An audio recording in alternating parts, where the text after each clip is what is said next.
আপনারা দেখেছেন নির্বাচনের ব্যাপক কারচুপির ভিডিও ভাইরাল হয়েছে। এই ভিডিও সামনে আসার পর আবারও আলোচনার জন্ম দিয়েছে যে ডক্টর মোহাম্মদ ইউনূসের অধীনে একটি সুষ্ঠু নির্বাচন সবাই চেয়েছিলেন, কিন্তু সেটি আর হলো না। ইতিমধ্যে সিএসি তার যে অভিযোগ সেটি প্রত্যাখ্যান করেছে, যেন তারা কোনো দায় স্বীকার করতে চাচ্ছেন না।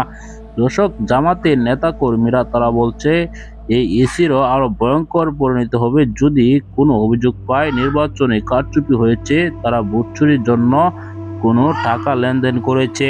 দর্শক, তারা পাশাপাশি দেখেছেন বিএনপি নেতা কর্মীরা ক্ষমতা আসার পর এনসিপি নেতা হান্নান মাসুদের এলাকায় হামলা চালাচ্ছে তার সমর্থকদের উপর। এই ঘটনা সামনে আসার পর তারেক রহমানকে ফোন দিয়েছে, ফোনও ধরেননি তারেক রহমান। দর্শক, এরকম চাঞ্চল্যকর ভিডিও কিন্তু আমরা নিয়মিত তুলে ধরবো এরকম চ্যানেলগুলাতেই।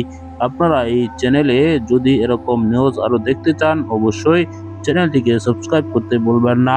এই মুহূর্তে বিদায় নিচ্ছি, দেখা হবে পরবর্তী কোনো গুরুত্বপূর্ণ ভিডিওতে। ভালো থাকুন, সুস্থ থাকুন, আসসালামু আলাইকুম।